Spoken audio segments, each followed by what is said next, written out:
Hi, good morning. I am Scott Forcino, founder of PlugIntro. We created this platform as a local business media channel for realtors and their networks, from their partners to their clients. PlugIntro's goal is to maximize exposure while giving you a constant audience plus plenty of referrals in your market area. We're very pleased today to kick off a year-long video interview series with Lisa Cummins from eXp Realty. We will find out what makes Lisa such a powerhouse for her clients and partners. Lisa's able to, through PlugIntro, provide a platform for her contacts, colleagues, and business owners to promote their own businesses, as well as find trusted vendors in their area. Lisa is now local famous and can allow others to meet who they should know while they support her and lock out their competition. Lisa, I'm sure you're excited to share more about you and your services. Good morning. Good morning. How are you? Great. I know we're in a super hot market. What area are you in the country? I'm in Ohio, kind of centrally located, Lima, Allen, Auglaize counties, Mercer, Logan, Shelby. Great. So, yeah. Great. I have a bunch of questions. I want to really wind you up and let you go. First of all, and overall, why real estate? Oh, goodness. I started out in late 2000, 2001, I think it was, as a lender, actually, as a loan officer. And I did that for about 12 years. And I always have been told that I would be a good realtor. And so I didn't really take a break from real estate. I still had my own business as a closer in real estate. But I decided to go for my real estate license about 5 years ago, and I just always enjoyed it. I always loved helping people. I felt like I could do a better job than a lot of the people that I have met throughout the period of being in the industry. So I just love being a realtor. I always love going through the houses and, kind of helping people. I like the interior decorating part of it. So it's interesting. Okay. It's a good fit. And why eXp Realty? Okay. I have been with eXp actually 3 years, and I was with 2 boutique brokerages to start with. And I heard about the eXp model. It took me about a year to join after I heard about it, but and I still didn't truly understand it when I joined, but I knew they had more of what I like. I had hit a wall with the other 2 companies, and I felt like with eXp, I could continuously grow without hitting that wall. So I've been here for 3 years, and I'm not even near the wall. So I just felt like, there's so much potential for growth here. It's unimaginable, unbelievable. It's amazing. Well, I know that just before pandemic, the goal was to be a cloud-based company, and it was, and work within a metaverse. And then COVID came around and it made it a perfect scenario. So people I know have benefited from that. That's exciting. And it's grown so much. People grew about 73,000 at this point. When I joined, it was about 31. So it's really more than doubled. The people listening and your public want to hear about your market. Let us know days on the market, inventory. What can you tell people? Inventory is really, really tight right now. Days on the market kind of depends. It's the holiday right now. So it's, we're just getting over that holiday hump and nobody wants to move. Nobody wants to list. So things have lasted just a little bit more on the market. In some instances around here, the ones that are very desirable, though, they usually go under contract within 24 to 48 hours, or sometimes a week, but it kind of depends. We don't have very much inventory here right now at all. I have a lot of buyers. I do have a few listings coming, but they're not where my buyers are looking. But it's really tight right now. What kind of advice? What advice would you give to buyers? How to structure an offer to get theirs accepted? Really, what part do you play in that? I play a lot of part in that, whether they want a home inspection or not. And I never advise somebody not to get a home inspection. It is absolutely their choice, but I just guide them and advise them. If they want a home inspection, I am all for it. But the offers to get accepted here or anywhere, it's like sellers don't want to see home inspections. They don't want to see, having to pay closing cost. They don't want to have to pay for a home warranty. They want a cut and dry deal. Cash is king. Conventional is better. It is hard on government buyers right now. FHA, Right. VA, USDA is tough. It's a tough market for that. Well, and what happens? I mean, if a client, I know that people are doing it, and it's in my market as well. If people are of the belief that they need to waive a mortgage or an appraisal contingency, can you let them? What would you say to me if I said, "Listen, Lisa, should I do that?" I would advise it to a certain point. It depends on the house, because if I feel the house is fairly priced, then I might suggest a little bit. It depends on how long they're going to be in the property. Are you going to be in the property 2 years, or are you going to be in the property 15 years? If you're going to be in the property 10 to 15 years, I mean, I can see going over a little bit. If you're only going to be in the property for 2 years, you're going to lose, yeah. So it kind of depends on the scenario. It depends on the house. Like I said, I mean, a lot of the houses now are priced so high, and they do sit on the market for a little bit until they come back down just a little bit. People are sick of it. I'm not going to, lie about that. Buyers are just tired of, it being so unfairly priced. As far as getting a loan, I mean, what can they do? Is it better to get put down a higher down payment deposit? I mean, what have you found as far as people borrowing 80, 90%? I deal with all kinds of buyers. I mean, I just closed a USDA loan.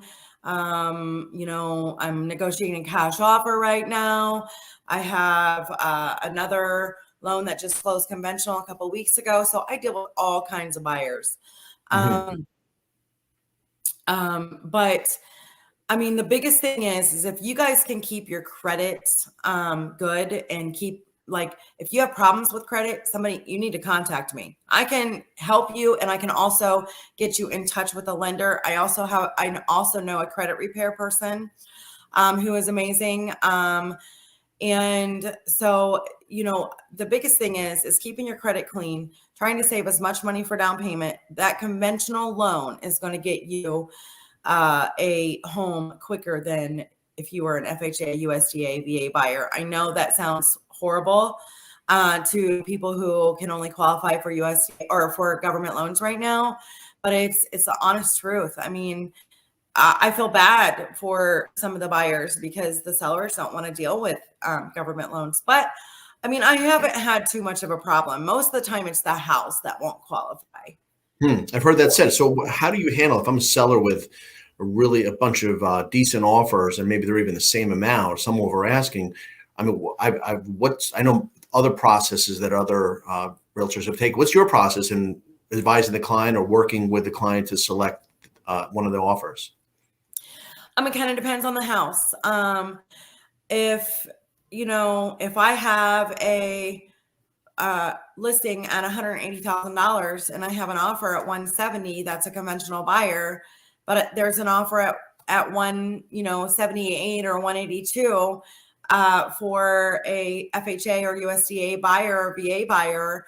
I mean, how can you tell your seller to leave $10,000 on the table if the closing costs are comparable? You know what I mean? I have nothing against government buyers and would totally advise my clients to take it if they're going to make an extra $10,000 on it.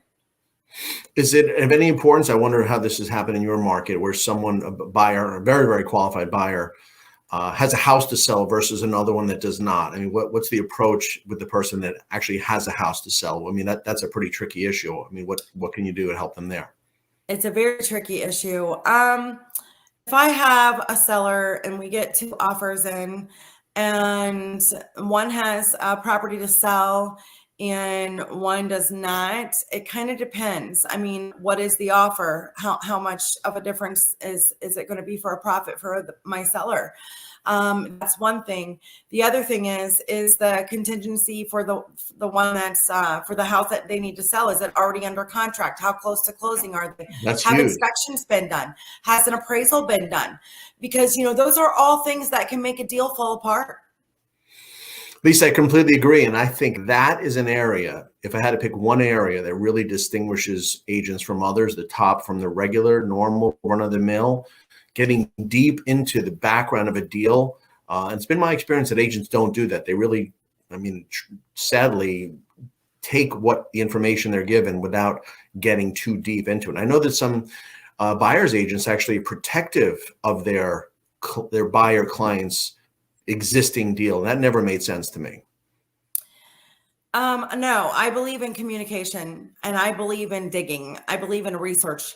If you're not researching for your client, you're not doing any favors. And if a buyer's agent isn't willing to give up a little bit of information, they're really not doing their buyer any favors either.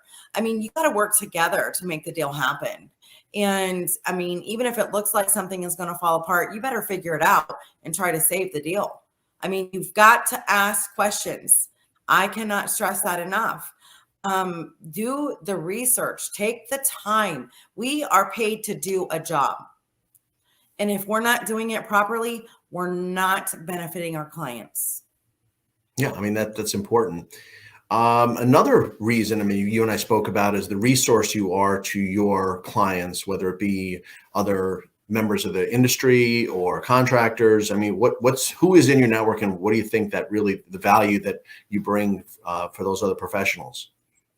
I have tons of clients all the time that ask. I've given out tons of referrals for, you know, painting or building a room.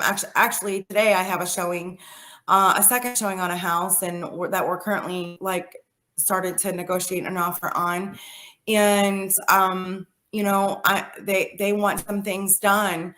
So I've helped them contact contractors to figure out, okay, what it's going to take to get this house to where they want it to get. Mm-hmm. And those are the things that I try to find, plumbers, electricians, anything I can do. It's a hard thing to do right now because it's hard. All the good contractors are busy, you know, Sure. so people have to wait. And that takes the relationships that you have to be an important can partner with those business providers, so that that's to be valuable to the clients. That's a reason I think that people pick top agents, is they have that network.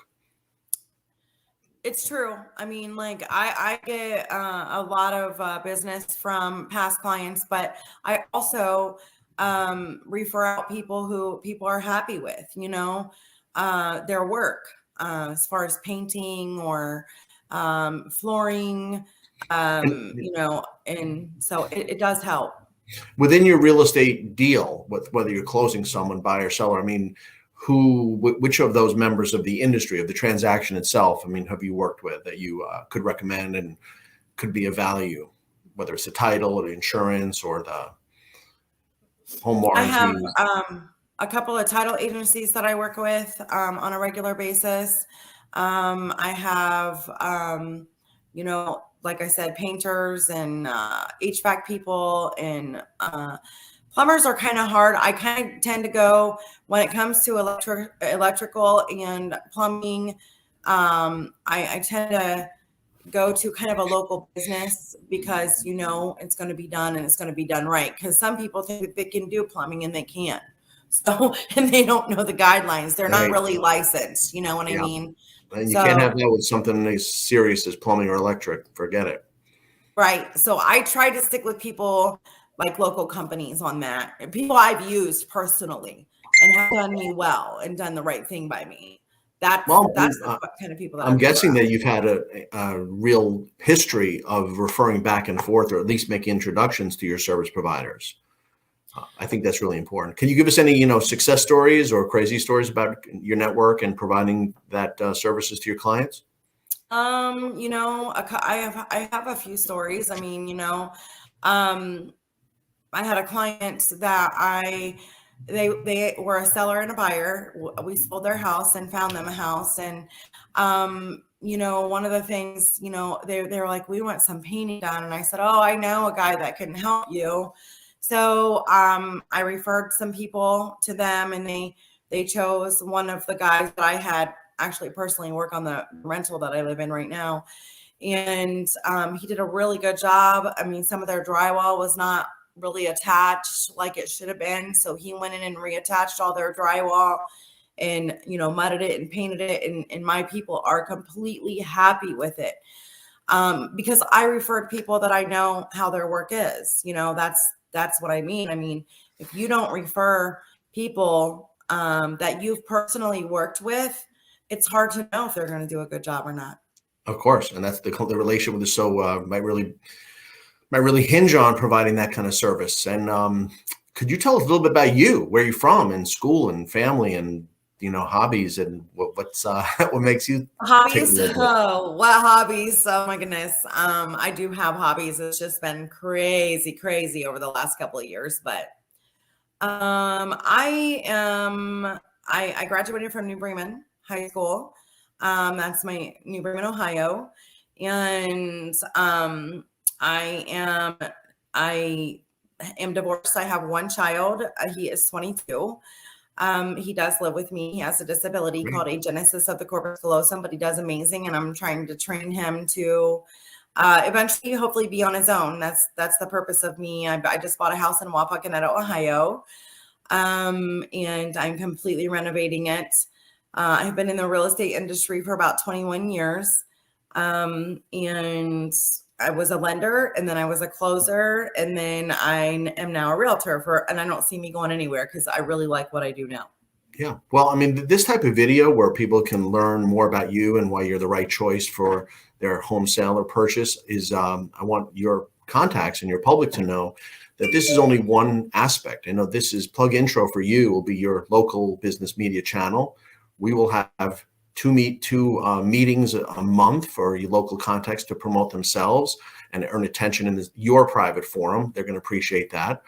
It's really, I think that you demonstrate the principle of coming from a place of contribution, where if you allow your contacts to benefit by promoting their business or meeting others and just really branching out, and especially now through a digital format, which is where everyone is through Facebook or other means.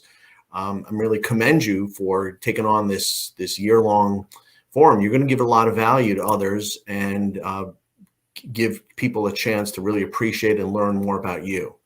And that's exciting. So I think that the best practice and the ideal approach is for us all to provide a place where others can offer others value and gain, and really just prosper within a trusted network like this. And I think you're going to do great. And we're really happy about you being here offering value to your local community. I'm excited. I'm excited too. I mean, I'm excited to see where this goes. I mean, I love to bring value to people, and I think this is going to really help in a lot of ways. You constantly see me post on Facebook.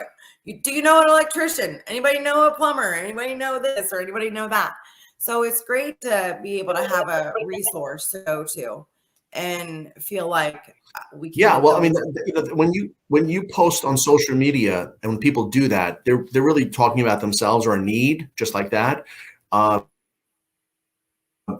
with PlugIntro, you're able to give your contacts a chance to promote themselves. This is how I think you earn attention and not just seek to draw into yourself. People are drawn to you magnetically because you're the source of this digital exposure for you and your team.